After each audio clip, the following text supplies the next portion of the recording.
Oh, I'm muted. Hi.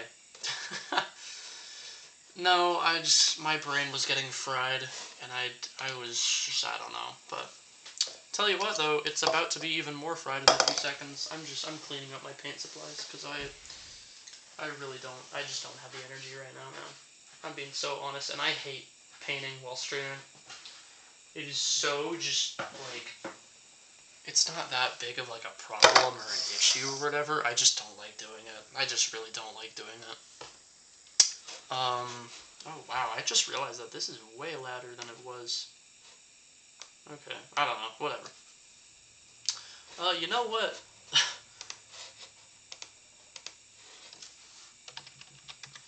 God, what should we do tonight, man? What happened to the stream was my brain got fried, and I don't really know what I want to be doing right now, so. Getting rid of that stupid bot, yeah. Also, why is chat not working? That is really irritating me that chat is not working.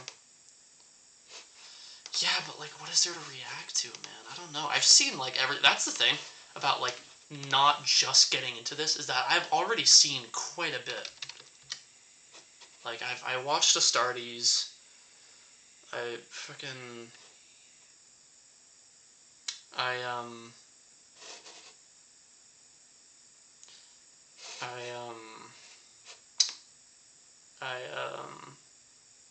What happened? Dude, I think I inhaled, like, glue fumes from building my miniatures.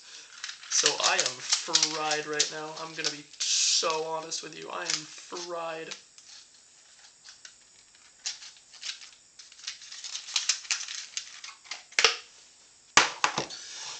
Okay, when's my DoorDash getting here, by the way? I forgot about that.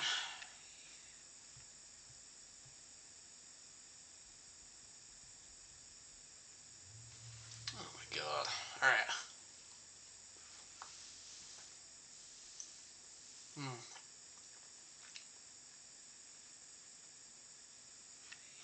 What? The DoorDasher says, on my way to the store. Dude. What? You literally, what? Bro is gooning. Bro is definitely gooning. Sure, Dragon, as long as I haven't seen it already.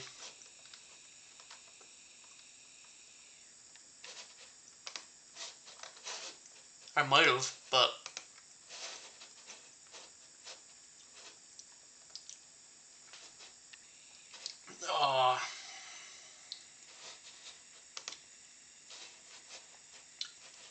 And I just took edibles, so this is gonna be fun.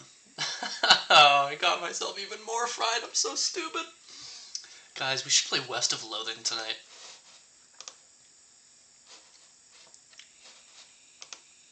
What is this?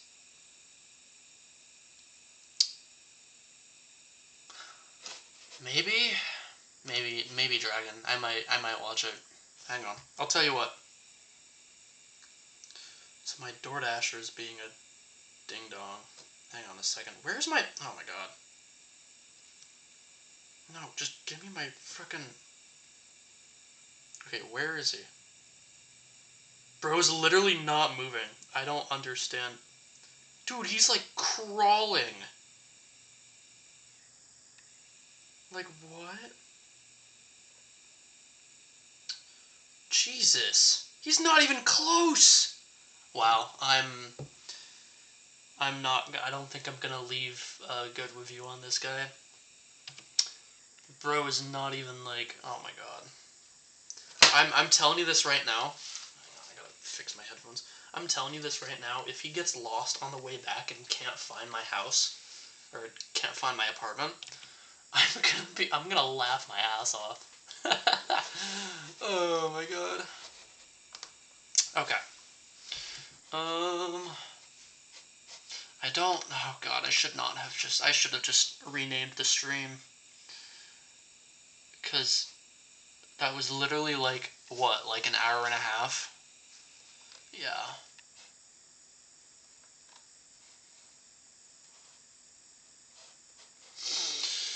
Oh my god, you guys. something. That was something else. That was something else. I might, yeah, sure, fuck it. Let's watch it. Let's watch it. Let's watch it right now. I don't see why not. I'm just, the only reason why I was like, I'm not a Salamanders fan, really. I don't hate them. I just don't, like, they're just not really my thing, I guess. I don't know. Okay. Let's go ahead and get this started. Can I skip this ad, please?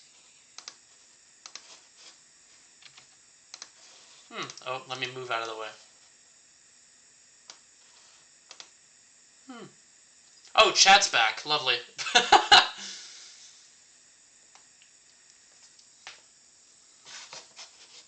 Minutes Are of you just fucking talking kidding me? about an idea It was muted? So, in today's video... It was muted? Oh my god.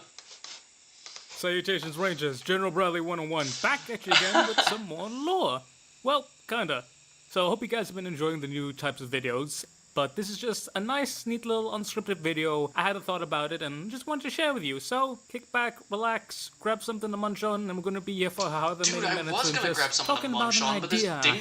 So, in today's video, we're just gonna be talking about the salamanders. More specifically, how people don't really understand what the salamanders are. You see, I was talking with a good old friend of mine, and we were just talking about legions, and more specifically, we were talking about the one scene in Betrayal where Khan leads like 3 random bullshit companies just to crush an Ultramarine shield wall. And a lot of people were upset by this. Ultramarine fans were upset because these were the Evocati, and the Evocati are not just memes, they're, well, the Evocati, they're pretty serious shit. And then you have World Eaters fans who are like, Lamau, which is better. But both cases were wrong. You see, if you read that text really carefully, it says that when the World Eaters made contact with the shield wall, they got their shit absolutely kicked in. It was only when they had to pull back and the Ultramarines advanced from the stable high ground onto the uneven low ground. Uneven due to shell craters and whatnot, but more specifically, bodies, because there are a lot of corpses. From there, the Cornroids kicked in, and the World Eaters got jumped up on that good old juice, the blood juice. As and one when World you read Eater it like does. that, you realize that the World Eaters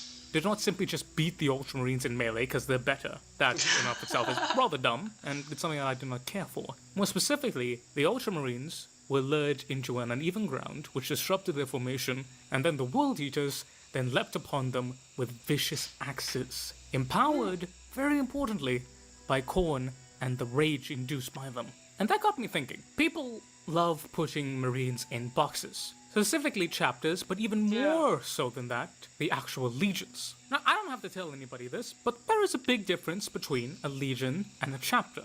Like a really big difference. But as I recognize that people love just putting these particular legions as, oh, they can only do this. Alpha Legion are only good at sneaking. The Iron Warriors are only good at sieging. The World Eaters are only good at melee. And as I was thinking more and more about it, I then of course thought about my favorite legion, or tied for favorite.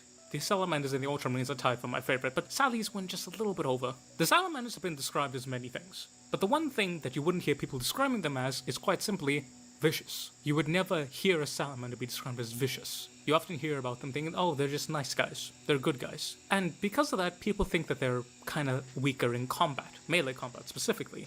But moreover, they don't really seem like a whole effective fighting force. And that could not be further from the truth. In fact, they share this similar with the Wordbearers. People don't think that the Wordbearers are a scary threat. If you're fighting the Wordbearers, oh, they're the Wordbearers, they're not good in melee, they're not good in range, they're not good in combat in general. And that is one of the biggest lies perpetuated by the community. And that, simply put, is because they are not known for their unique specializations. I was gonna say, there I aren't love any the specializations Wordbearers. in melee. They're my favorite chapter. We assume that the Blood Angels and the World Eaters are great in melee combat because they have a specialization. And to be fair, they are. But we just think that they're the best fighters. But I want to stress something. And if you guys are going to take away anything from this video, make sure that it's in the McDonald's drive-thru right now. No, I repeat, no such thing as a weak Space Marine Legion. Even the Wordbearers, who many consider to be the least accurate in any form of combat, they will absolutely destroy anything. And you cannot just raffle stomp a Space Marine Legion. Put the Wordbearers against the World Eaters will win, but it will not be a stomp. You do not just stomp Space Marines. You do not do that. Then, of course, Tell that to all of this led the to guys the that topic were of in today's video, the and me just talking Istvan about massacre this right here now, because I recognize that people think that the salamanders seriously. are not scary, and that's the whole thing. When you think of a salamander, oh, they look frightening, but they're actually super nice, cuddly teddy bears, and they are to some extent. But the amount of people who are sleeping on the salamanders in combat is wild. When you think of salamanders, they're not a fighting legion. People don't think about it like that. If you talk about, the most effective combat legion, Ultramarines will be the Iron Warriors, World Eaters, Blood Angels, Sons of Horus, that, you think about that, Dark Angels, etc. No one ever talks about the salamanders. And the whole purpose of today's video is for me to tell you, y'all are sleeping on Vulcan's sons. Because the salamanders are not just nice teddy bears. They are in fact some of the most vicious, brutal, and unyielding opponents. Edibles are hitting right now. Oh god. It's only been 11 minutes? What? No way that these only hit in 11. That's crazy.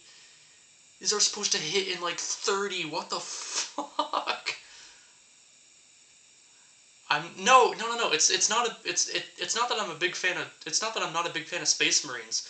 I'm just not a fan of the Salamanders. If I'm gonna be so honest, I'm not a Salamanders fan.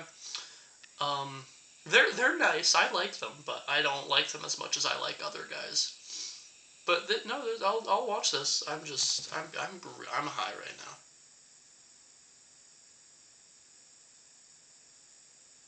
Okay, wait, hang on. I got a message from my DoorDasher again. Waiting for your order now. I'll get an extra... What? Oh, I'll get an extra straw in case they forget to put one in your bag because they forget mine a lot. Okay. Lovely.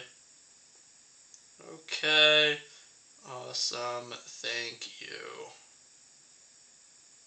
That's so cool. I kind of like this guy. No, bring me back to the... Oh my god. Ugh. Okay. There we go. Alright.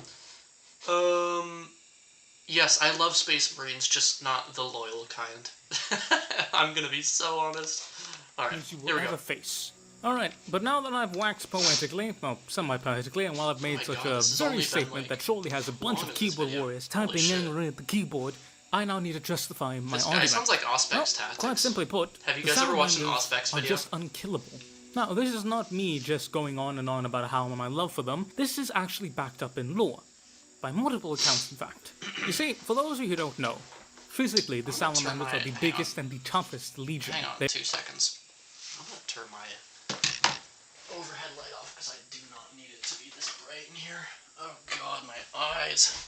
My eyes are gonna be so strained by the end of this. They're in fact tied together with the Iron Warriors and the Death Guard, pre-heresy of course, in terms of the sheer just durability that their infantry possess. Iron Warriors are there in of itself a little bit, but not as much. The Death Guard had a natural resistance due to Barbarous and its mutated atmosphere. The Iron Hands, well, they replaced half of their bits with metal, which then made it more durable. And the Salamanders, well, Papa Vulcan's gene seed is just that good.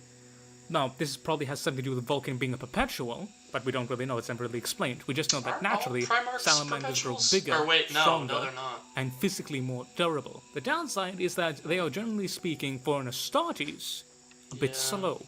Not in terms of speed, they can run pretty fast, but their reactions and their reflexes are noticeably slower. Again, that's compared to an Astartes. Compared to a normal human, they're like lightning in a bottle, hurled at 100 miles per hour.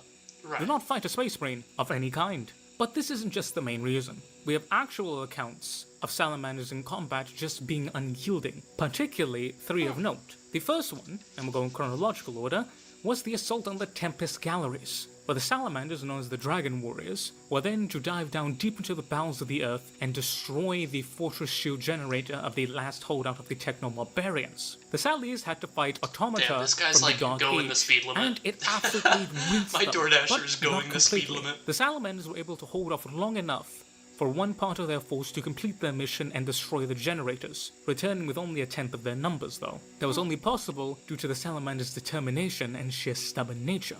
Second we have is when Vulcan first met his legion, where the remaining salamanders, a few thousand, were surrounded by a giant orc war. They were able to hold out for several weeks against a war all by themselves before Vulcan arrived with salamander reinforcements from Nocturne.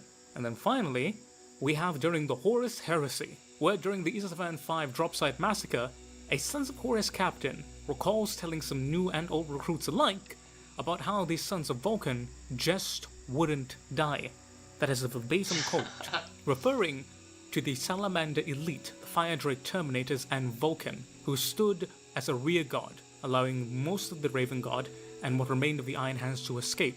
They could not kill them in melee, they could not kill them in range. Anti-armor weapons, anti-armor melee weapons, anything did not work. So much so, they had to resort to being nuked. And even then, some still survived. Namely, of course, the Primarch, but he was perpetual. But the fact of the matter is that veteran commanders from the Sons of Horus, one of the best melee legions, up there with the Space Wolves, the Wild Eaters, and the Blood Angels, said, with no embellishment whatsoever, that the Sons of Vulcan just don't die. That should carry a lot of weight when discussing the Salamander's combat tactics. So, I see this all the time. Why do they... Hang on, let me go back. So, do you see this right here? The thing that annoys me so much when looking at this kind of stuff, the little, like, the silver pauldrons and, like, the silver left arms here, like, that's Death Watch. And these, like, this isn't Death Watch. These are just supposed to be normal salamanders. So why did normal... I mean, I love it. I love the Death Watch thing, because, you know, Death Watch represent. Death Watch are my favorite group of Space Marines. But it's like, why? Like, why? Like, these aren't Death Watch. These are just normal salamanders. I don't Discussing get it. the Salamander's combat tactics. Ran over. So, what is the Salamander's combat tactics? Quite simply put, they are an anvil. They're a wall. They are meant for you to come to them and get fucking murdered. And this represents their primary weapons very, very, very well. The Flamer is to do with anything anti-infantry. The Melter is to do with anything anti-armor. And when you get up close and personal, they have a panache for using Thunderhammers, Shock Mauls, and Power Fists. Big, chunky, heavy-duty hard hitters. Now, why is that the case?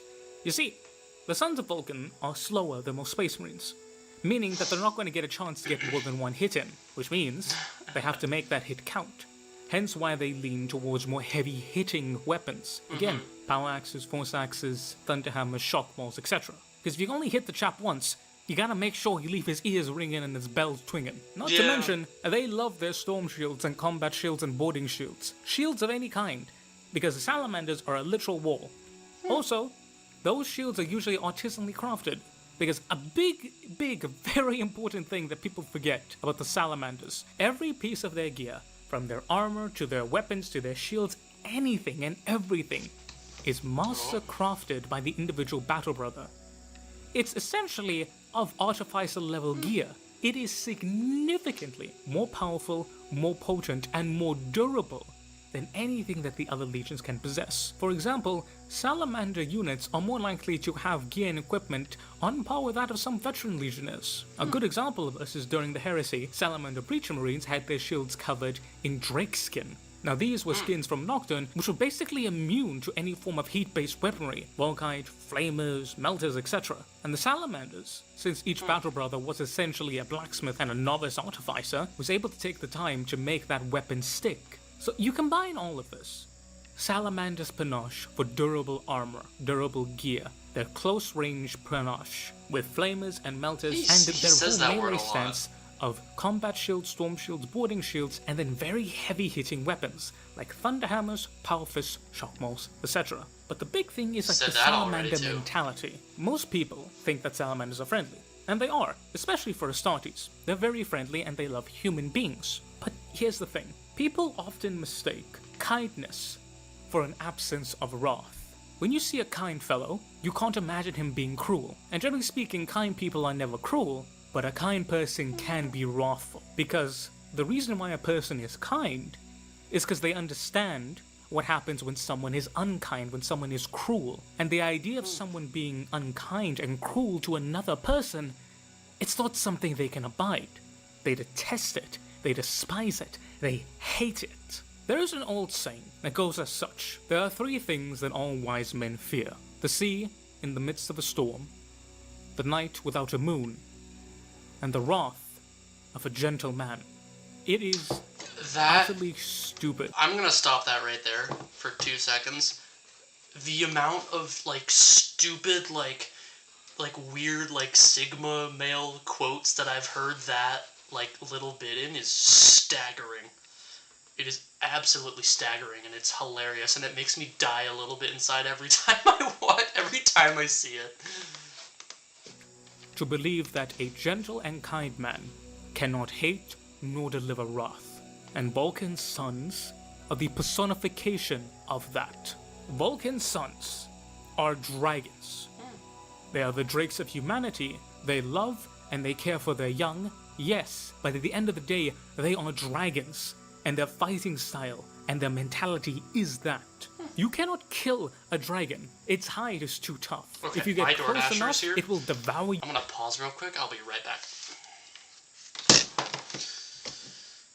Wait, did I mute myself yet? I don't think I did. Hang on, let me go do that.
Why did I get a straw if I ordered a bottled water?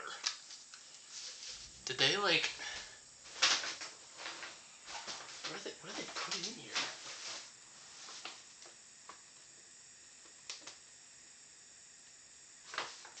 Oh wait, did I say Coke instead of water? God, oh, that's not what oh. That's just gonna make me stay up even more. Oh, dude. Yeah, it's a Coke.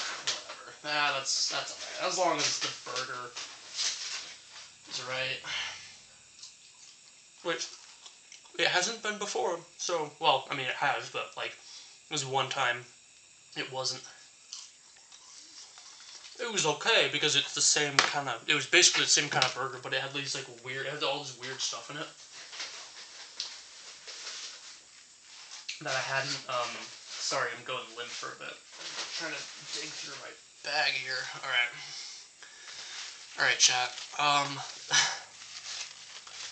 gonna have to mute myself to eat, I think, because the way my mic works is it picks it up.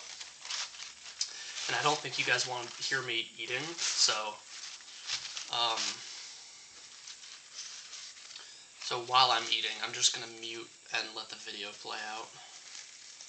But dude, I'm high right now. I'm not even gonna lie. Okay. Oh, what the fucking... Oh my god, get off. Stupid tag. Alright. How loud is my chewing, by the way? It seems loud. Because the way it's, Oh my god, he was right. They did. Oh no, okay. I was gonna say, because he was like, well, I'll get you a straw because they always forget it on mine. And I was like, nah, there's no way. But then I only saw one straw in there. I was like, oh my god, he was right. But no, there was two in there. I just missed the one. I just missed. What's not bad? It's not bad? Okay, well. I mean, if you can hear it, it's probably not a good thing.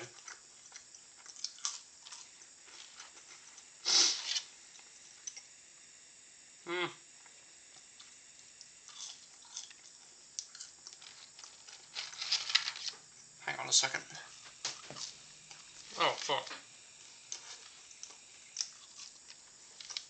Okay, let's keep watching the video. Sorry, guys. You with its flames, whether you are infantry or armor, and if not its flames, then its massive thunder-like claws will carve you open like a tin can on the side of a road. The rage of a dragon is something that can be matched by no other creature. You look at any time when Vulcan's sons are fighting, they get mad, real mad. The sheer strength and durability they have, the rage which they exude, is something that scares other Astartes. Now yes, I know Space Marines know no fear, but they do know worry. And every time where someone fights a son of Vulcan, they know that you cannot beat them in a head-on fight. Because at the end of the day, if the Salamanders hold a pass, they hold a gate, they hold a castle, and that castle leads to people whom they love, they will sell their lives and their damn souls for every inch of that ground. You do not need to kill them once, nor twice, nor even 3 times. You need to obliterate them from the very existence of this reality for them to move. And even then, there are hundreds of their brothers standing behind them. The Salamanders are an anvil. They are a wall of scale and hatred. It is folly for anyone to look at the Salamanders and be like, oh, they could never be mad. They could never be angry. Look into the heresy specifically. Whenever the Salamanders fight, look at Vulcan specifically, the Great Drake himself. Whenever Vulcan shows his rage, it is something which people really, really worry about. The first time Vulcan was deployed to combat, he was with the Big E and Ferrus Manus. Ferrus Manus said with a somewhat shocked expression, and this is me paraphrasing from the book here, where did you find him? He is a destroyer.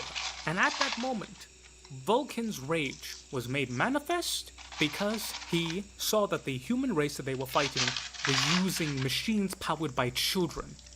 Their literal blood and their life force were used as batteries for these machines. When Vulcan saw this, he ran headlong, screaming in rage with his hammer, and broke down the walls, saving the children and even tanking a missile strike.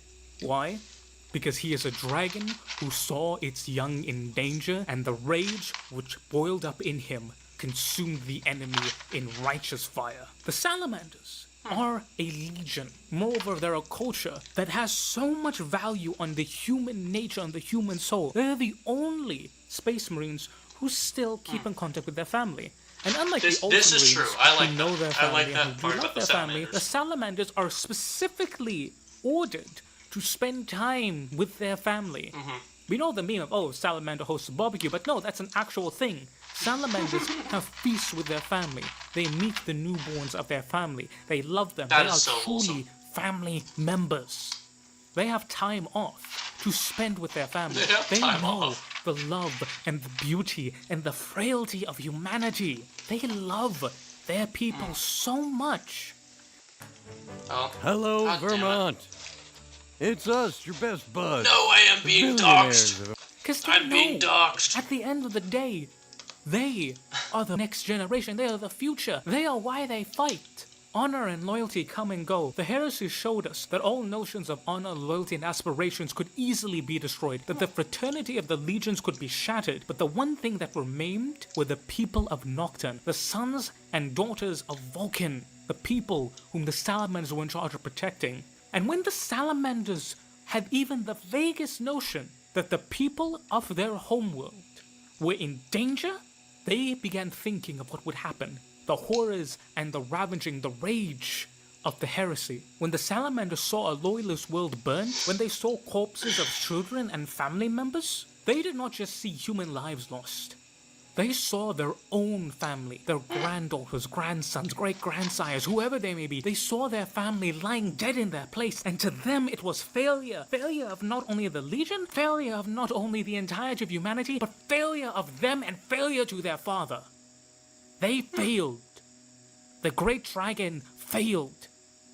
That righteous rage, that rage born of sorrow and hatred. Sorrow for the family which you lost, and hatred for the foe that took them. That poignant, potent anger. Rage that cannot be measured by any type of coordinated corruption or betrayal of aspiration. The rage of seeing someone, something so pure, so beautiful, torched, corrupted, and destroyed by filthy cowards. Too shameless, too weak to fight the true guardians. But instead they went for the children. That pure, that is only Night Lords. righteous, unbridled. Literally the only Space Marines that do that are the Night Lords. There is no other, there's no other Legion that specifically says, oh yeah, I'm gonna kill the weak civilians and the children. The only Legion that does that is the Night Lords. I'm gonna be so for real, and I might change my mind, depending on how the rest of this video goes. This guy is glazing, dude. I'm gonna be so for real. He is so glazing. He is absolutely glazing, dude. Absolutely glazing. Anyways. Anger is what the salamanders feel every single moment when they remember that there are people in the galaxy. Their wards. And by the way, I don't doubt that they can get angry about that stuff. By faithless, I'm just saying that, men. there is little more, and I may also be glazing, so this is just, I know a glazer when I see one because I am one. It takes one to know one, but dude, the burger's upside down. They put the tray. What the yeah, this is the wrong one. Whatever. That's alright. Anyways, like I was saying, the whole thing, literally the only Legion that I've from what I've seen, okay, this is low-key an outsider looking in kind of thing. The only Legion that gets remotely as, extremely earth-shatteringly fuck-ass mad about anything is the Blood Angels, and that's because of the Black Rage. That's not even what, their conscious, I'm a World Eaters glazer, so anytime I see something that's they're angry, you're in the World Eaters, it's like, no you're not. No you're not. Your Primarch doesn't, your guys don't have old world tech in their brains that's forcing them to feel nothing but rage. Because their lives literally depend on it. I'm just saying, I'm a total glazer. I'm 100% a glazer. But I'm just saying. Anyways. Anyone who's ever experienced any type of rage, and I don't mean anger, I mean rage. Generally speaking, if you do, you'll most likely have a mental illness or two, or an emotional distress, or have a lot of trauma. Again, like I'm saying, that's like a World Eaters thing, but whatever. Hello? Yes, I do. Experiencing true rage. Do not have Nucerian gladiator tech brain often trauma, scares dude. you, because it's so different from who you normally are. It doesn't feel right. It feels Why is there lettuce in this? Feels wrong. Yet the salamanders, they understand that Oh rage my god, is there's natural. mayo in it Moreover, too. Oh, they understand fuck. that they must control that rage. Salamanders are some of the most reserved and disciplined marines. Not in a tactical sense, which they are rather disciplined, but moreover in a social setting. A salamander will be very careful to raise their voice. They will often accept more sass than usual from a governor. They are willing to negotiate and talk with humans. In fact, they're willing to go further than most Space Marines will, and accept far more disrespect, be it from humans or other Space Marines than not themselves. They're not pushovers, mind you, which is a big note. Yeah. But they understand that you must control your rage. I don't want to For the fire spewed forth from a dragon can easily suffocate himself in addition to the enemy. It is because they are aware of how much sheer I got a shitty destruction they burger. in particular can cause. And The I'm watching rage and anger that they possess. Hence, I'm why they listening show to so a much guy control. glaze the For they salamanders. only It's unleash the crazy. fire upon those who deserve utter destruction. People think that the sons of Vulcan are simply just the good guys. And while granted, a lot of them are indeed good men, they are not harmless. They are space marines. Moreover, they are salamanders. They are dragons. Another thing that I don't think this guy's going to mention at all because it would taint the perfect image of his nice guy legion here. No, this is, no, dude, this is good. I love hearing this stuff because it's just so goofy to me. And it gives me something to rave about while I'm high, so there's that. Let me tell you right now that a salamander would just as easily save a human child, turn around, look at like a Tau or an or like an Eldar child, and probably punt it. It's still very much like a, I mean, like, I don't know, that's another thing that I love pointing out because it gets Salamanders fans so fucking angry. It's like, oh, well, they love children. Not these ones. They will still very much kill Eldar and Tau civilians purely because they're Xenos. That's, like, they're not infallible, and it's, like, being portrayed as it's like, no, they're, like, you're glazing them so hard. Oh, Dragon, don't apologize. I love making fun of this. They can stand against any legion, against any foe, and they will not yield. The only way to kill a salamander is to destroy him utterly. If you leave even a little bit of him left, he will stand and he will fight. Because what drives him is not a sense of duty, it's not a sense of purpose, it's not his armor, it's not his flesh, it is nothing of that. It is the fact that he knows that his family is counting on him. If he falls here and now, his family will have to bear the shame, the dishonor, and the torment rent unto those who killed him. There's so much mayo. There's another quote by David Gilmour. Men So will fight gross. well enough for This golden is so glory, gross. for home and This heart, burger's- but if I they don't wanna perceive the finish cause this. to be just, they'll fight like demigods. To a salamander, there is no more just cause than defending the weak and the innocent. For they are the dragons of humanity, the defenders of the human race. They will not accept defeat. They will not accept anyone harming their family, and they will give every last drop of their blood. And Vulcan so help you if you decide that you will target their family. For when you attack a son of Vulcan, you do not kill him. You must eradicate his very soul from existence. You must render him completely and utterly devoid I of... swear to God, if I hear that phrase one more time, does this guy have a Salamander's profile picture? Hang on, I have to see this. Okay, you can't just say that. Yes. Okay. That tracks. Okay. Anyways, dude, look at the. Oh my God. I don't know. I like the salamanders. I do, but when there are some people that's like, whoa, dude, they're absolutely infallible, and they can do nothing wrong, and they will destroy the enemies of humanity, and they will protect kiddos. It's like, yeah, but it's gonna turn right around and see a Tau child and fucking punt it. Oh, dude, Dragon, don't apologize. And I'm sorry. I'm gonna say right now that if any of my counter glazing here, hurts your feelings, I'm sorry. I don't mean to be like, hey, you like this? Guess what? I fucking hate it.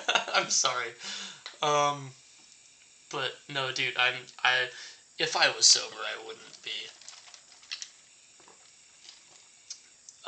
making this much fun of them. I'm sorry, you're not like that as a Salamanders fan, from what I've seen. I like this, again, I like the Salamanders. I don't know. There's so much glazing. In this video particularly, it's so, like... And look, there's, like, sections. It's, like... Literally, look, it's, like... Unkillable. Unyielding. Combat tactics. Salamander gear. You have, like, relevant, like, little sections here. And then you've got Salamander rage. Salamander family. Rage! It's like, what? Any form. For if not, a dragon does not half die. A dragon will stand there, and even after and I'm sorry. everything's finished, I forgot that you're new. I'm sorry. You have my word. I will tone it down. I'm sorry.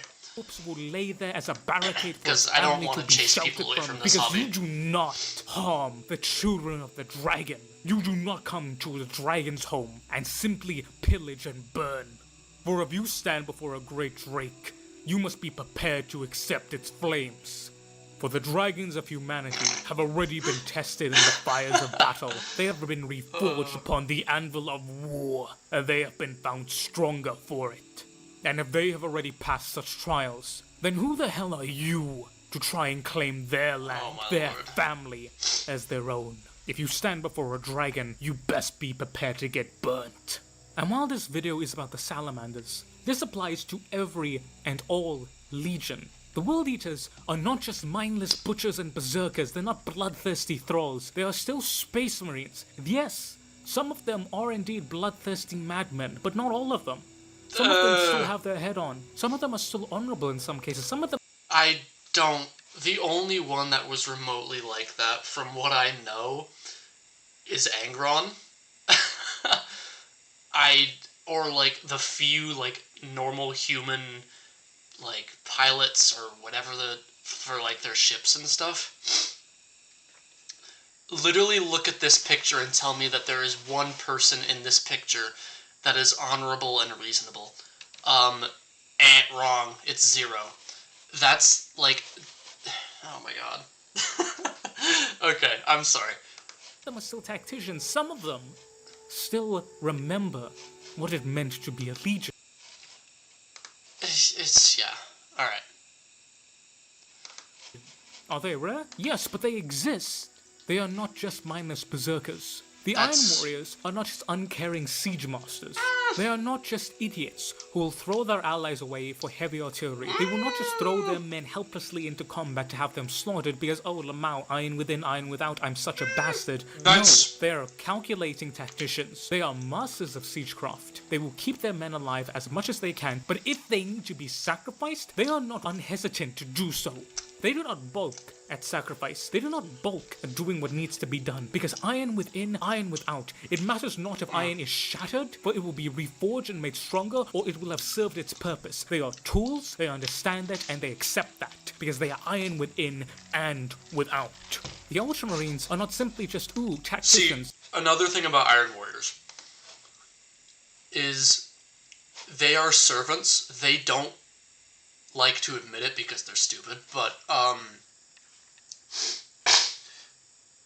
like the only reason that they serve the Chaos Gods, they barely do that. Like you see a lot of like the stuff that's like, well, Iron Warriors aren't actually Chaos Marines; they're just renegades. It's like they are Chaos Space Marines, and they know that, and it's like.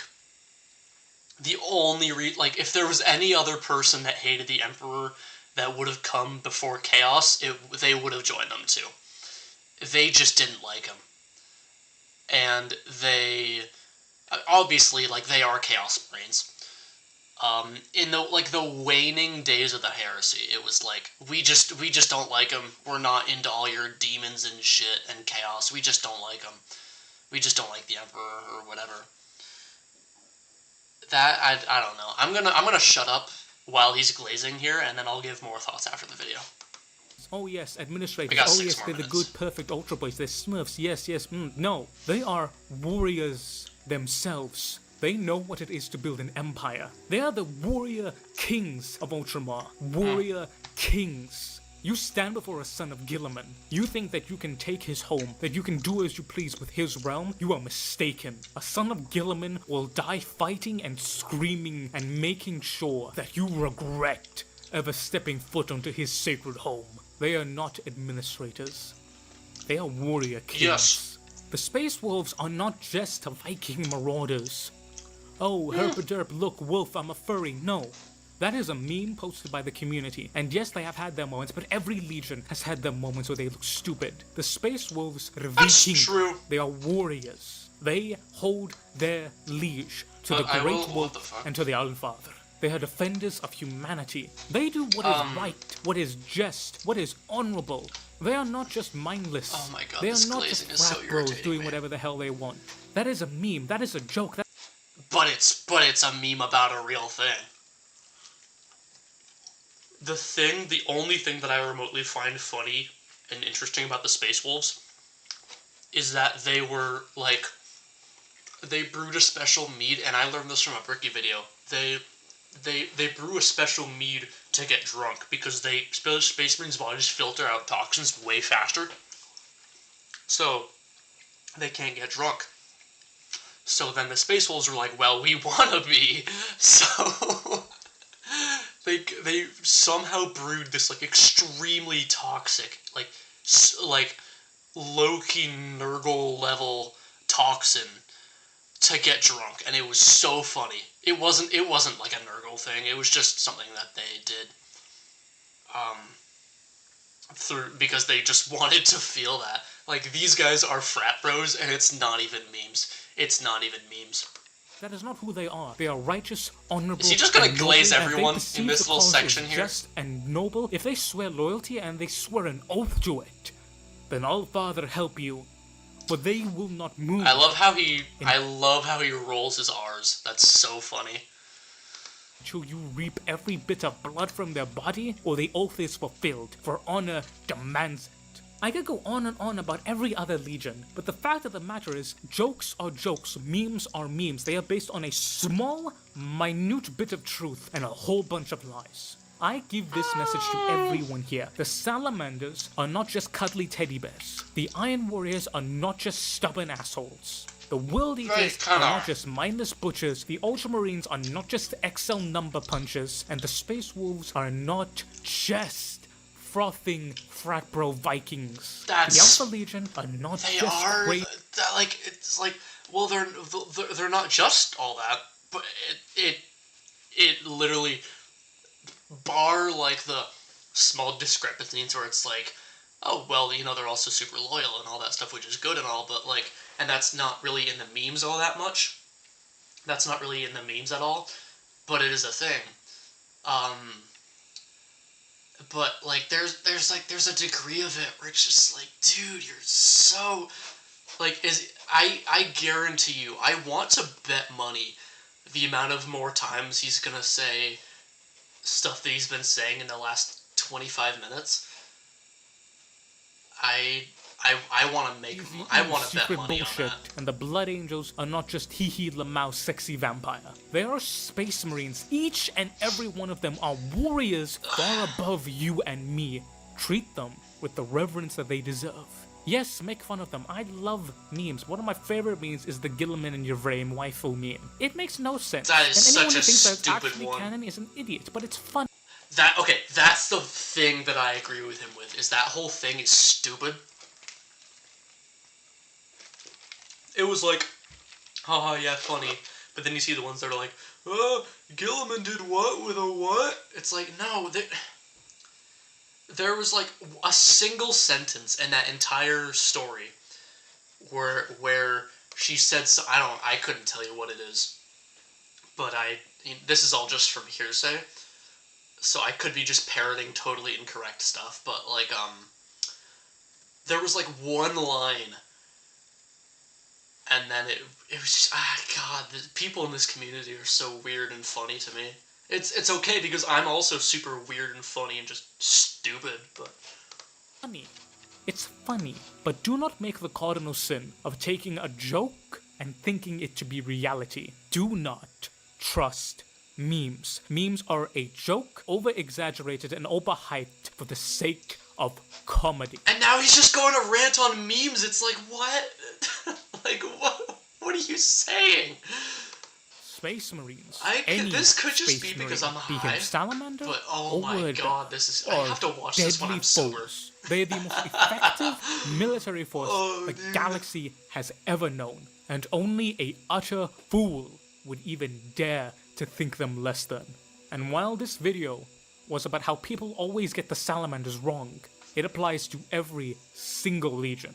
So, as you take away from this video, look into a legion that you don't really know much about, and you realize they are far more than whatever memes may suggest. But to get back on track, the Sons of Vulcan are anvils. They are the drapes of humanity, and they are the shield. If you manage to get past the armor-shredding flames of the dragon, his claws will land upon you with a fury that will make you wish you were never born. But that fury, that wrath, is only ever unleashed when you threaten those whom they will protect, which just so happens to be all. Wix. One platform, any website. Unlimited creation. Of humanity. Also, now that I think about it, everything in this video can be applied to literally every race. Orcs, Eldar, okay, and then it's just like other stuff, it's like literally everything. But, yeah. Literally just saying, okay, literally everything that I said that was salamanders, just so you know, is also these and these and these guys. It's like, what? Then what makes the salamanders unique? I just, oh man. Ladies and gentlemen, thank you for this little video. A bit more ranty, a bit more passionate, but I'm gonna throw one of these yeah, at least he's self-aware. Videos in between the big heckin' chunker videos. Let me know what you guys want down below. Thank you very much for watching, and a very, very special thank you to my wonderful, beautiful, lovely members. Shout out to my 2 lieutenant tiers, Mr. Eddie F3 and Miss Majora of the Void, and very big thank you to my sergeant tier, Mr. Andy. Side note, I thought I closed my Patreon, turns out it's still up. I will be closing it for the sole fact I found out that Patreon takes a cut from whatever you guys donate, and then PayPal will then take another cut. So if you give me $10, it's more like 8 something and some change. So I'd rather do that through YouTube, where you guys give me the $10, I get oh my the god, look, it's my stream! Right. So again, I'll be closing the Patreon shortly, so join over to the membership if you want to get some awesome access to the— That's so funny. Why is that funny? Dragon, thank you so much for suggesting that. Oh, did my model freeze? Did my model freeze? That's so funny. Anyways, no, okay, yes, okay.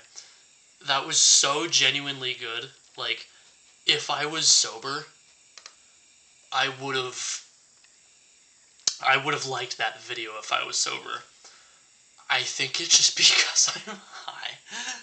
It's like, what? Just stream on an actor, dude. What? If for you to stream on a so you mean like I'm streaming, and then they're streaming that same day, and then they come into my stream, dude? That would be weird. That would be so funny. But dude, my burger's still like half empty. Oh my god.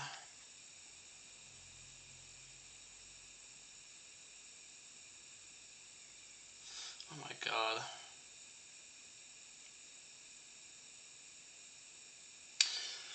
Okay, streaming a streamer. Yeah, dude. Dude, let me just go on, like, YouTube right now and just, like, watch a live stream while also live. Mooching off of the ad revenue. And just being an asshole. It was good, it was good. Please send me, do not feel, oh, hey, there's me. Hi. Look, guys, there's me.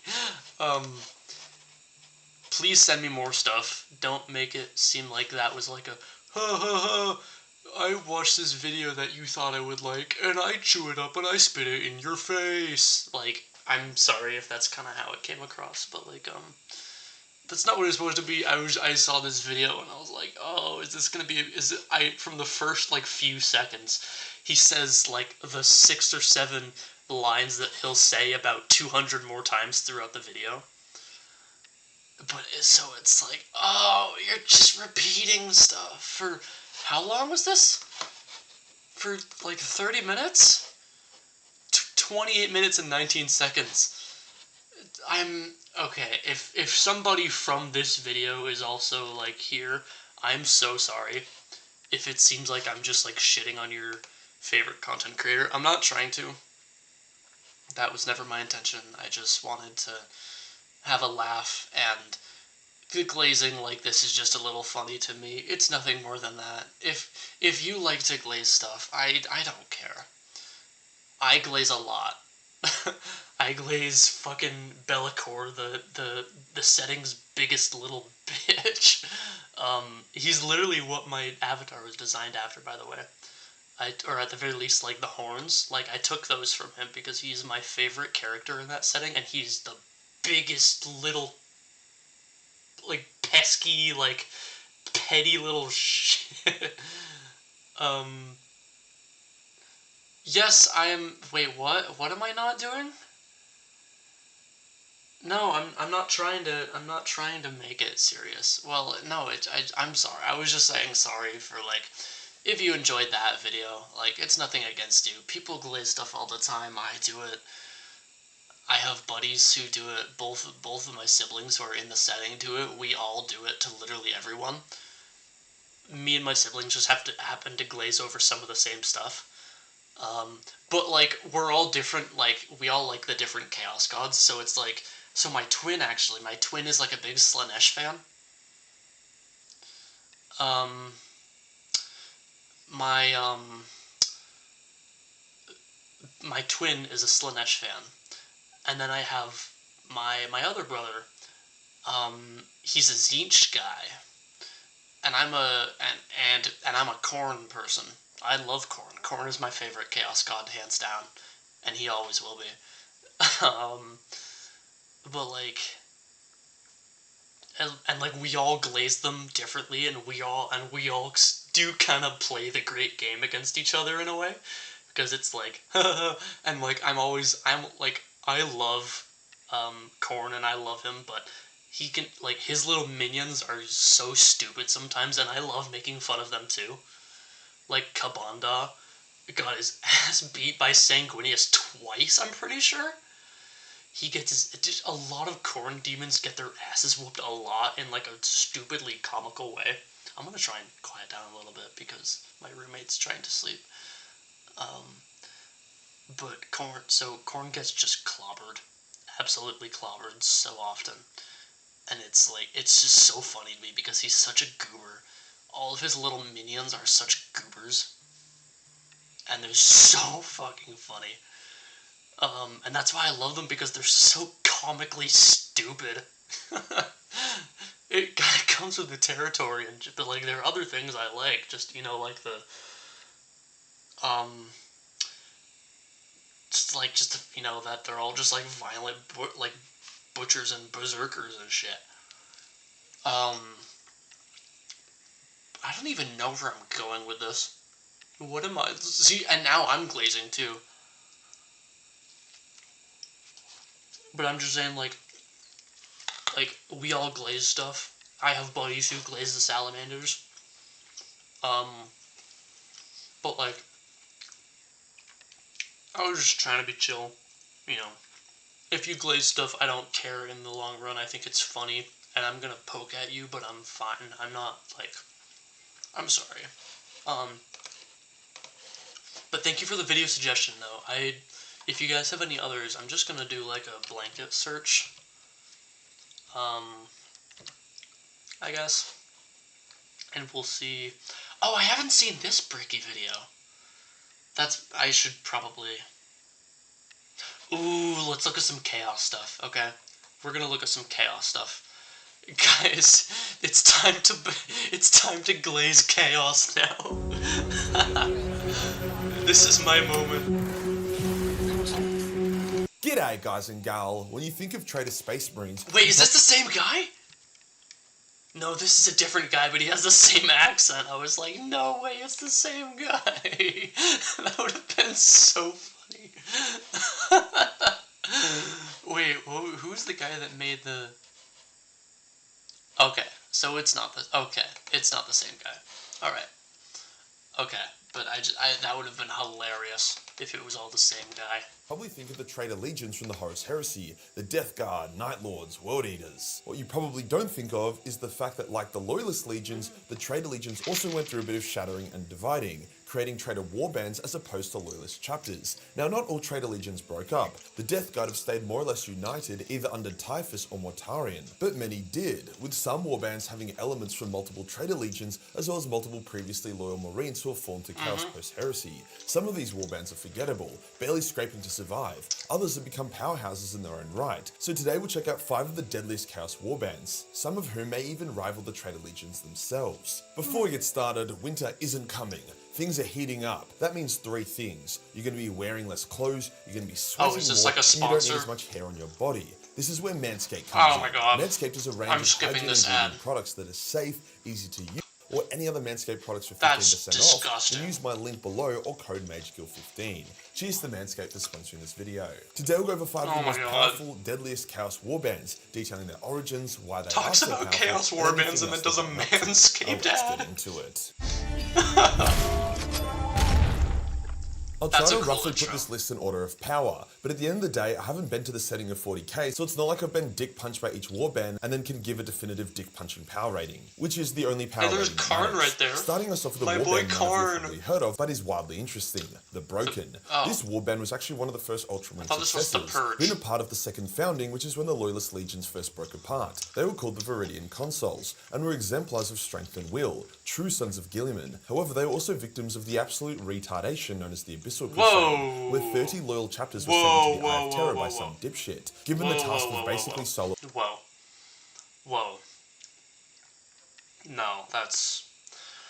Oh, God. in chaos. Shocker, all 30 chapters were lost, either killed or corrupted to chaos, which also included the Viridian Consuls. They You did exact a didn't- heavy no, toll. it's Hundreds fine. of traitor worlds and thousands of traitor legionnaires were killed, but their numbers were simply replenished by the loyalists who fell into their grasp. The Viridian Consuls fought for years, already a very impressive achievement. However, their chapter master fell into rage and despair that his noble chapter was humiliated and literally sentenced to death via hell. The rage fed Khorne and the despair fed Nurgle. After their battle barge could take no more and crash landed on a space hulk, the chapter master cracked and fell to chaos, being infused with the power of both Khorne and Nurgle, a rare double boost. Some of the chapter fell with him, however so noble was the chapter that most resisted. Those that stayed loyal were captured and then horrifically tortured. The tortures included crucifixion and getting cut open. Then Nurglite demon spawn was put into the cuts and allowed to grow and fester. This meant that the loyal warrior was in constant agony yet could not die. The only choice was to either keep resisting or What give the themselves hell? to chaos. Many fell, yet many stayed loyal. Honestly, half of what makes these guys so deadly and awesome was their time spent as a loyalist chapter. They also now had a space hulk, and due to his efforts, the chapter master ascended to become a dual demon prince of Nurgle and Khorne, calling himself the Witness. Dual demon princes are extremely rare and extremely powerful. Although small in number, the new Chaos warband, called the Broken, were a powerhouse. Being led by Demon Prince and having a space hulk was pretty rare for a warband. They eventually met their end when the Ultramarines, personally led by Marnius Calgar, engaged them in battle. To purge this stain on Gilliman's honor, Marnius personally banished the Witness, whilst all of the warband was slain and the still living, still loyal Viridian Consuls were put out of their misery as the space hulk was destroyed.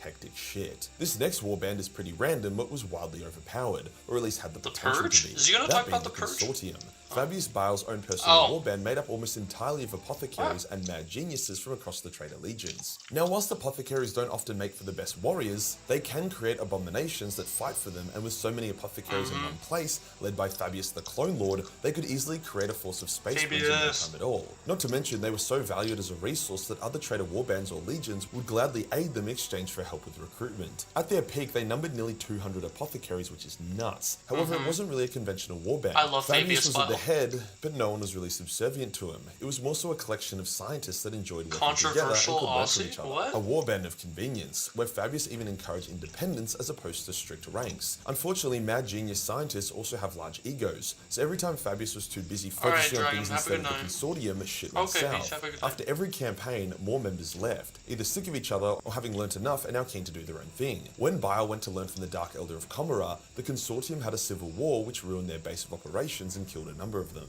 Eventually, almost all of them departed, leaving only a handful of loyal companions who continued to aid Fabius. Bile reflected that giving them so much freedom was a mistake, as the consortium was one of the most powerful warbands in the galaxy and had access to immense resources. So whilst they no longer really exist, there was a time where hundreds of mad geniuses all worked together and achieved incredible things. Next up, we have the Sons of Malice, the only traitor warband dedicated to the Chaos God of Malice. Firstly, yes, Malice is canon. He replaced Malal, who is no longer canon due to copyright issues, hence the Sons of Malice Malice are also canon. The Sons of Malice were a loyalist chapter.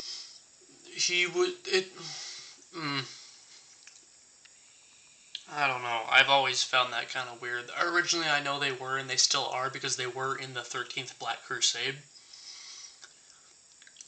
I don't know. It's just weird, because, like, Malice was, like, there was a copyright issue with the name. But, like, he's never ever been,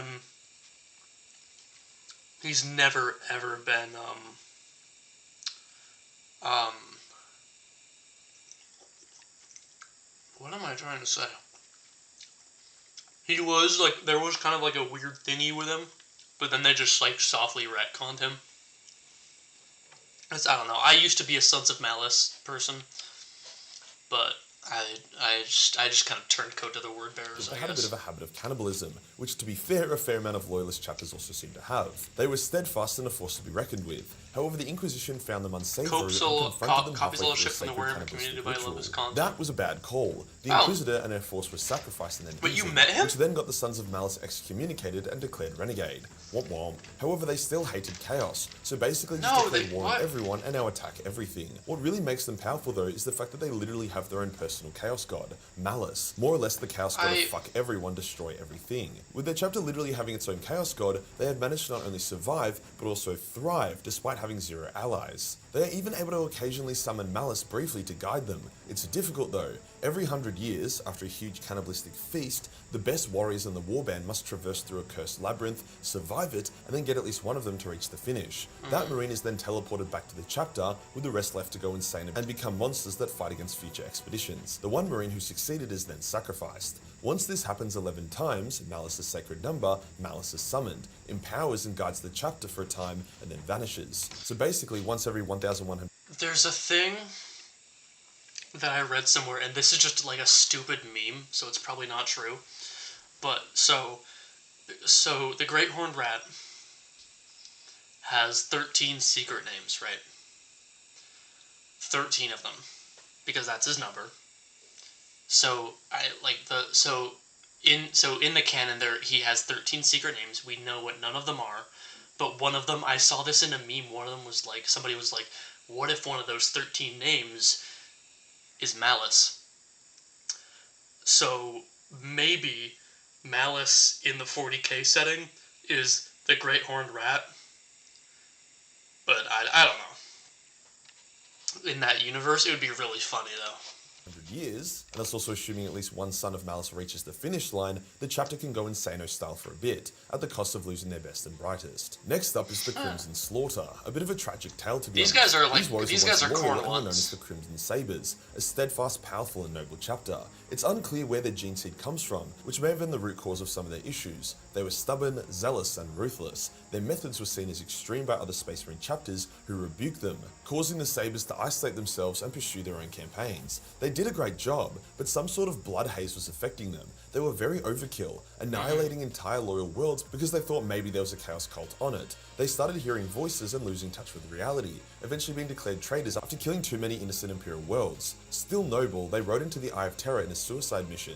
If you don't know where to start in Top God Heroes damn it. World, the Springland is a great place to start. There are low-level enemies and Determined to kill themselves but take as many traitors down with them as they could. They went full Doomslayer mode. However, their bodies also became twisted and corrupted. They were also upset to discover that the message they sent back to the Imperium, speaking of nobility and their sacrifice, just ended up being gurgles and corrupted noises. Eventually, the chapter master was like, That fuck is a this cool shit, art. I want to live. He gathered the corrupted survivors of his chapter, declared that they were now the Crimson Slaughter, aka a traitor warband, which then resulted in some of the chapter rebelling as they wished to die loyal. The loyal ones were slain, with some escaping to live on as the Crimson Sabers. The Crimson Slaughter was near unstoppable. They were all battle-hardened veterans, favoured by the gods, and then by contracting Fabius Bile, they also replenished their strength and even managed to recruit a fuck off massive army of cultists, mutants, and other fodder to their cause. After years of preparation, the Crimson Slaughter tore into Imperial space, not a raid but a full-scale invasion. This would eventually bring them in direct conflict with the Dark Angels, and amazingly, the Crimson Slaughter were winning, slaying a company captain of the Dark Angels and driving them off. Then they even raided a Dark Angel recruitment world, stealing their gene seed to be used to create more Crimson Slaughter warriors, a huge insult to the First Legion. The Dark Angels are a vengeful bunch though, tracking down the Crimson Slaughter and making them pay, even killing their chapter master. But he survived, somehow. I think it was due to canon conflict writing. The Crimson Slaughter was last seen taking part in the 13th Black Crusade, Abaddon personally meeting their warlord and working with them directly. Other achievements include one of their members personally slaying an Imperial Saint. They are not to be fucked with. Before we go to our number 1 spot, I wanted to do some honourable mentions. Well, didn't the first also... is the Blood Pact, a highly organized... Didn't Karn also do that? Didn't Karn also kill... He killed Celestine, right? Am I right? Didn't he kill Celestine? Did he not do that? I'm pretty sure he did. Which is another really goofy, like, glaze that I have. It's like, oh yeah? Well, guess what? Karn killed Celestine.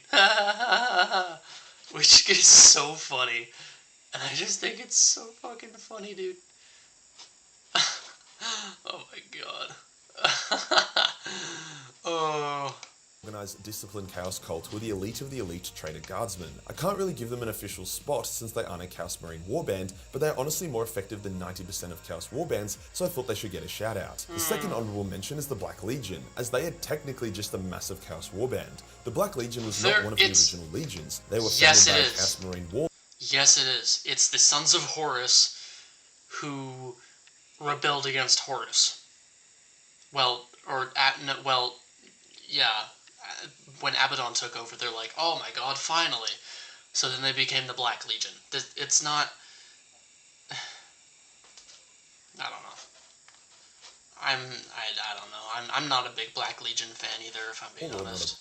Primarch, and they made up of it's a legion. It's not just chapters. By every definition, Abaddon is leading the warband, the Black Legion, but it doesn't feel right just putting them as a slot in this list when there are so many dope as hell niche warbands we can discuss instead. And for our number 1 spot, could it be anyone else? The Red Corsairs. The Red Corsairs are very controversial. These guys are cool. They used to be called the Astral Claws and were tasked with safeguarding against the Maelstrom, basically a less corrupted, less dangerous Eye of Terror. However, it was full of Chaos warbands and heretics. The Astral Claw Chapter Master devised a plan which would allow the Loyalists to invade the Maelstrom and wipe it clean once and for all. However, the Imperium was like, nah bro, pay your taxes, since the Astral Claws wanted to maintain their resources to build up their fleet, weapons, and expand their chapter size. They got sick of the Imperium's bullshit, so they ignored them and built up their forces anyway. This resulted in a massive civil war, called the Bad Dab War, that saw both sides wounded and the Astral Claws fleeing into the Maelstrom, becoming the Red Corsairs warband. Their chapter master, called Huron Blackheart, was a brilliant commander and managed to more or less subjugate the Maelstrom, bringing all of its warriors and resources to make the Red Corsairs an absolute powerhouse, numbering dozens of thousands of legionnaires or even more, entire battle fleets, and now they control an entire section of space. The Red Corsairs don't fuck around. They invaded the White Scars homeworld of Chagoris, have attacked and even beaten Gilliman, got involved in the War of Vigilus, and even now are fighting Tyranids. If there was a Chaos warband to rival the Black Legion, it would be the Red Corsairs. If you enjoyed the video and you want to support the channel, then pick up the Fallen Angel of Blood. This insane model only has a few more days before it's gone for good. No STLs, no nothing, you don't want to miss out. Hit the subscribe button and hit the subscribe button for more warbanded content. Join the Discord for more memes and I'll see you in the next one. Okay, we're gonna watch the Badab War video. There's a... hang on. Because Huron Blackheart is such a fucking hilarious one. It's so funny. Guys, okay, we're gonna watch this. Hey, look, it's my stream. When we're needed most, we show up. Okay. Hi, friends. I love Crack Duck. Did I startle you? Good. If you were surprised by that, you'll be doubly surprised when the IRS raids your house. Yep. Wait a minute. Let me fix that real quick. Mike, can I... Device. Nope, that's not what it is. Okay, how's that now? Is that better? Is that better? I hope that's better. Okay. I hope that's better. Much better. Okay, good. That is hilarious. everyone hates taxes, but do you hate taxes enough to wage a decade-long war against the very Imperium you dearly love and swore to protect? That's right. Today we're going to cover one of the most iconic, if not the most iconic battle of all of 40K, the Badab War. The Badab War is notable since it began as basically a silly little legal battle Patrick, that have a good night. escalated into a multi-chapter Space Marine Civil War with iconic dudes like the Salamanders, the Lamenters, and the Space Sharks. Woo! And before we get into all that, I just want to say this is going to be a super abridged version, so if this video leaves you thirsting for more, there's plenty of hour-long, in-depth videos out there to watch, or even better, read the actual Imperial Armor books for the fullest experience. If you can find them, that is. I love Crack Duck. But let's just get right into it. This tale of brotherly bickering begins with the big blue sequel's boys of running in the Badab, background? namely Oh the my chapter God. master Luft sorry, Huron, guys. otherwise known as the Tyrant of Badab. With a name like that, I bet these guys won't cause any problems in the future. Huron came to power after he quelled a coup and took his chapter, the Astral Claws, recruiting world of Badab under his rule to ensure that it would never be threatened again. Figuring that he was just such a great ruler and knowing that another notable blue chapter got to own their own sector, Huron said, "Well, I can do that," and proclaimed himself the ruler of the entire Badab sector so that he could, quote-unquote, better protect the worlds and the glory of the Emperor. Hey, you can't just declare yourself the ruler of Badab. Why not? It's against the rules. Well, I'm the ruler and I make the rules. You got me there.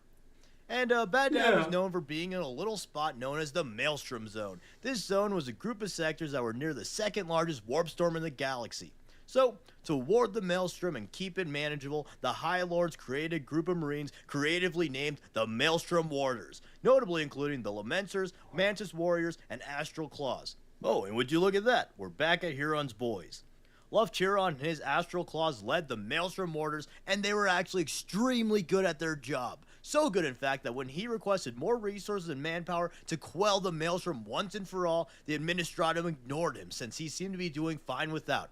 If you won't pay for my crusade, then I'll do it myself. And I'm also not paying taxes. So he paused Badab's ties, closed trade routes, and slowed his gene seed payments to Terra in order to bolster his forces and begin his liberation campaign. And this gene seed hoarding will be especially significant later, so keep it in mind. And the Greater Imperium didn't really take any major action against Huron for his withdrawal ties, and the brunt of his actions were mostly felt by the Carthagan trade lords, who were responsible for processing Badab's resource tithes. The trade lords got pissed off at Huron since they were running short on their payments due to Huron's actions, and they tried to take action against the tyrant. However, it was a tricky legal issue since both parties were technically right to an extent. On one hand, imperial tithes are required by the Administratum, and usually if a world fails to pay these tithes, they get a visit from the IRS, the Inquisitorial Revenue Service that is, which is somehow even less fun than getting a visit from the real-life IRS. But on the other hand, Space Marines technically do have the ancient rights to, do whatever the hell they want. I am paraphrasing a bit, but Marines actually do have the general right to do whatever is necessary to defend the Imperium. So, considering that the Maelstrom is such a tempestuous zone, weather joke, there could be an argument made that Huron's actions were justified. But anyways, Huron used his stolen resources to gather a large force. The Astral Claws, their successors, the Tiger Claws, and the rest of the warriors began a huge liberation campaign and were joined by the Black Templars, who are always down a clown. If by clown, you mean brutally curb stomping some heretics, of course. These fellas broke further into the Maelstrom than ever before. But, unfortunately, this success was short-lived, and Huron was cucked again as the Black Templars were summoned to the Ultramar sector, and the Warders had to halt their crusade. And to make things even worse for good old Ronnie, his legal troubles were catching up to him, as it seemed the Imperium would likely side with the Carthagins. Emboldened by this, the Carthagins sent some ships to tell Huronald that Mommy said it's time to give them back their toys, or else the Claws are in big trouble. And by toys, I of course mean important resources, ships, guns, etc.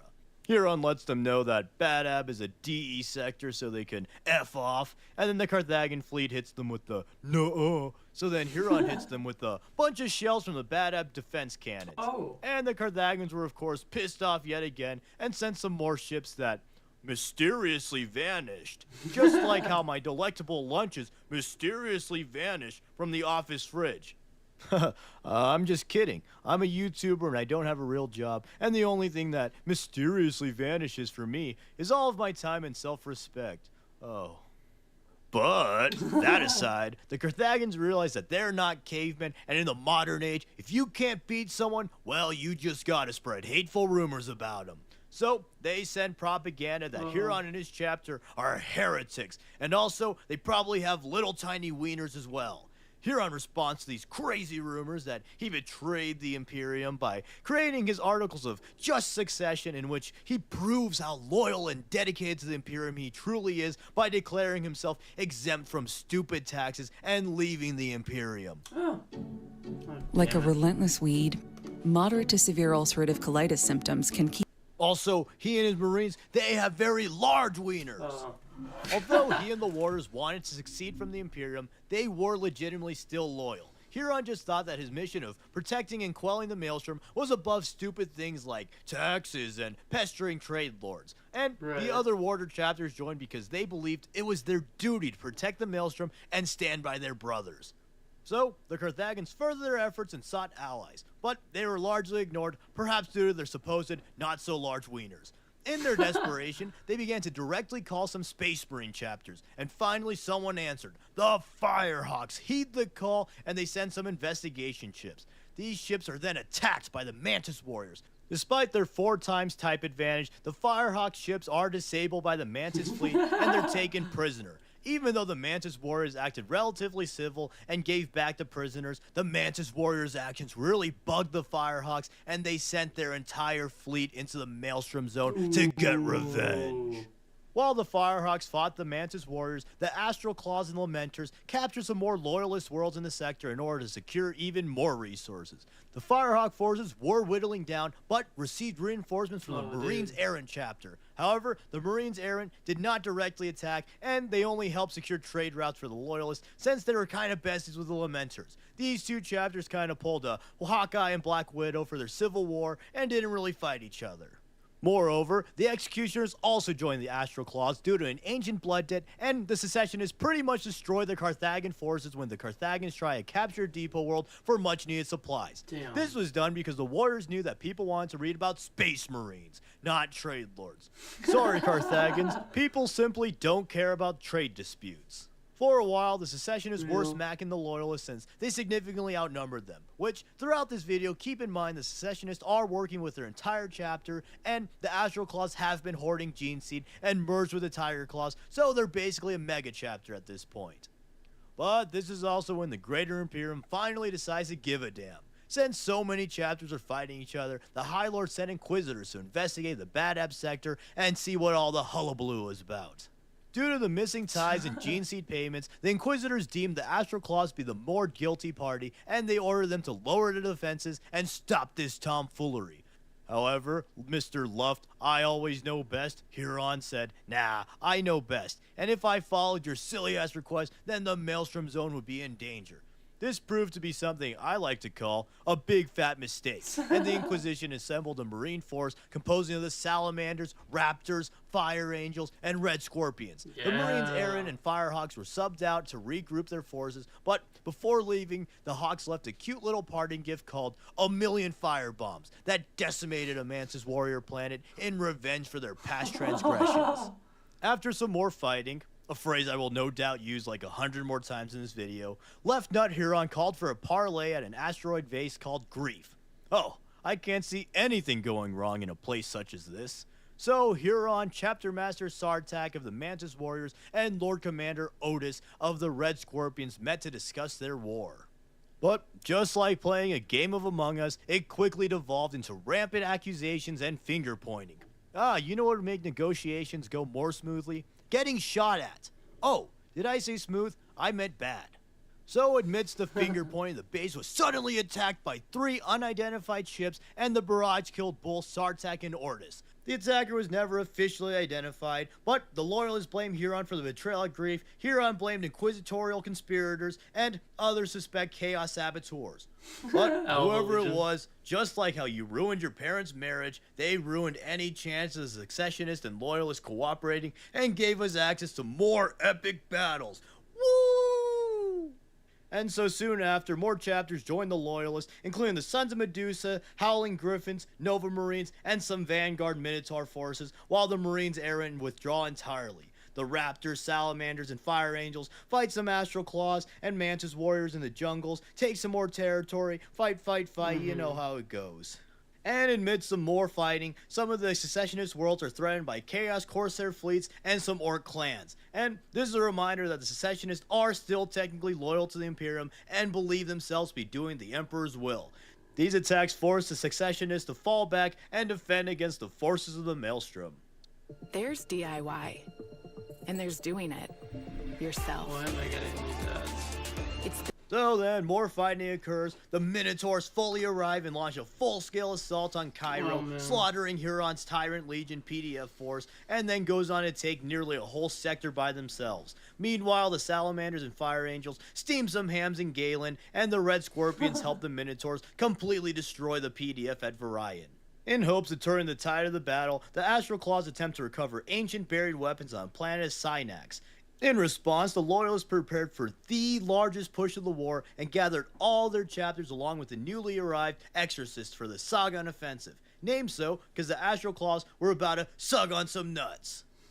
The Astral Claws doggedly defended their planet, but unfortunately, they didn't have that dog in them, and they were in fact just big pussies. Eventually, in their desperation, they resorted to some dishonorable tactics like suicide runs and the use of virus bombs. But after some more fighting, the world was finally taken by Loyalist forces and made it their central fortress for the rest of the war. Dude. And this was a huge strategic win for the Loyalists, as it almost completely severed the Mantis Warriors from the rest of the Successionists, meaning that the Mantis Warriors had to defend their home sector of the Endymion Cluster by themselves. After this battle, due to the war nearing completion, the Raptors, Nova Marines, and Howling Griffins were sent to the Ultima sector to fight some orcs. However, it is said that the Inquisition sent them away since these 3 chapters were not, quote-unquote, hard enough to be trusted to brutally murder the rest of their brothers in the final stages of the war.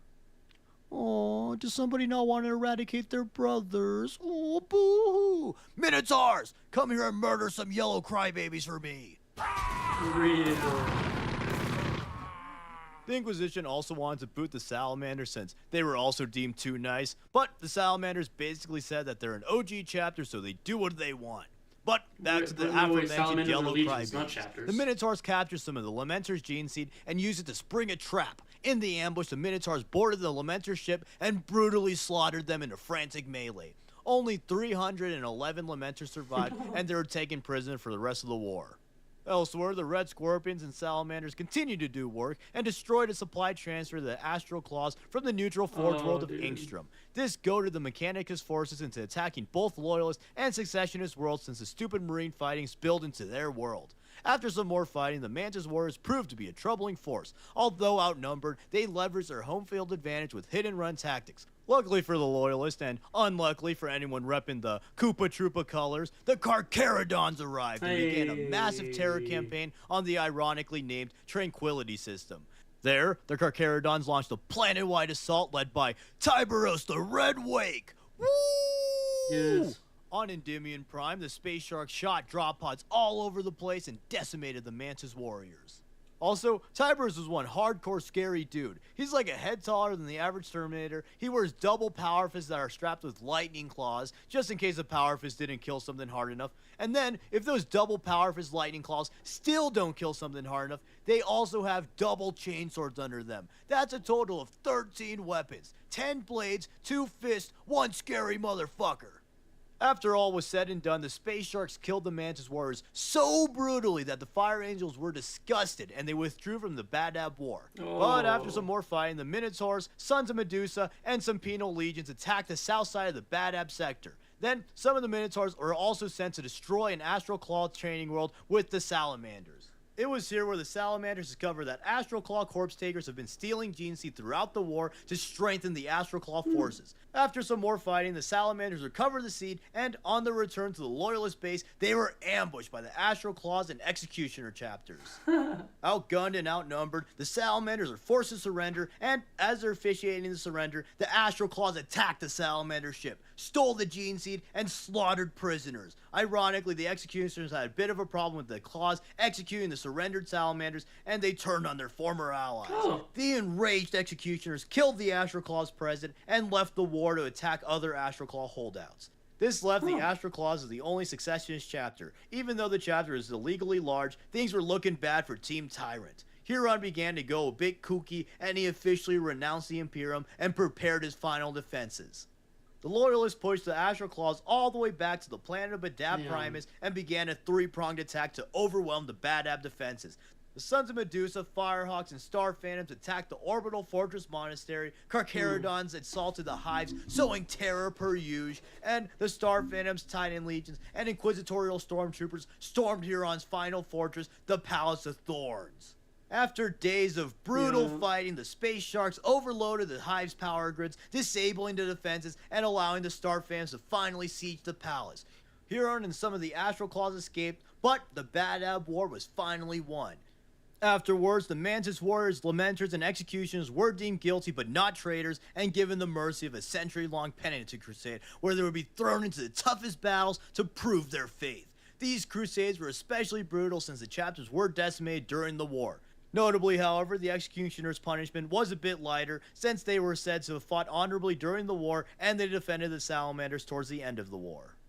As for Huron and the boys, the Astral Claws became the Red Corsairs, and Huron became Huron Blackheart, eventually aligned with chaos. His Red Corsairs terrorized the Maelstrom zone that they once sought to protect. As for the Maelstrom itself, it eventually became part of the Great Rift after the fall of Cadia. And finally, there's the Lamenters, who continue to get their faces kicked in at every turn. So yeah, that's the Badab War. Very cool stuff. And again, this is a very abridged version of the story, but I think I covered all the main points and hopefully properly demonstrated how crazily things spiral from a pretty minor bureaucratic issue. Thank you again to everyone for watching, and let me know how much you hate taxes and what your favorite chapter is in the Badab War. I look forward to a million Space Shark and Lamenter comments.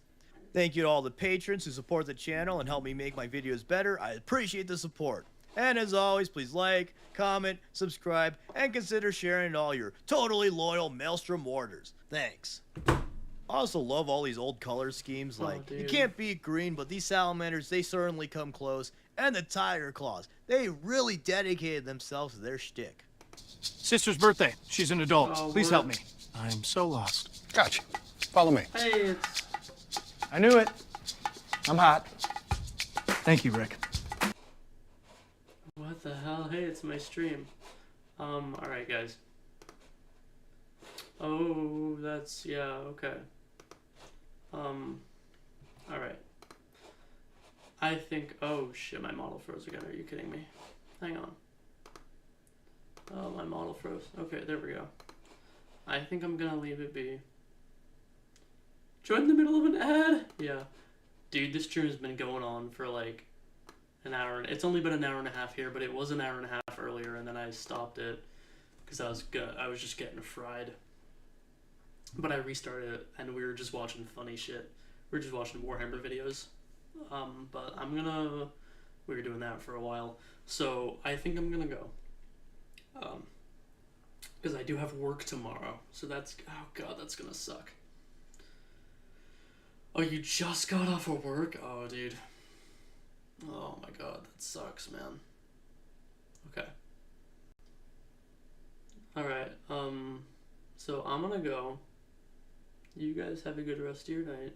Or morning, day, whatever it is. I'll see you guys tomorrow night. Tomorrow night we're starting Dune: The Dark Ages. It's already been installed, so we don't have to wait around for it to install because I was stupid. But that's happening tomorrow night, and we're gonna start that. It's gonna be our new thingy.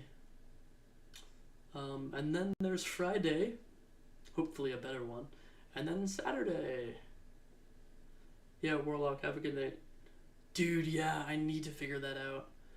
I'm not really sure what the deal is or how I would really deal with it, but We need to figure that out. We absolutely need to figure that out. Okay. Yeah. Or even if you just want to play outside of stream, just let me know and I can probably hop on at some point. But yeah, I will talk to you guys tomorrow night. Hope you have a good rest of your nights or whatever time of day it is for you. And I will see you guys later. Bye-bye. Bye guys. Have a night. Have a good night. Have a good night. Have good nights.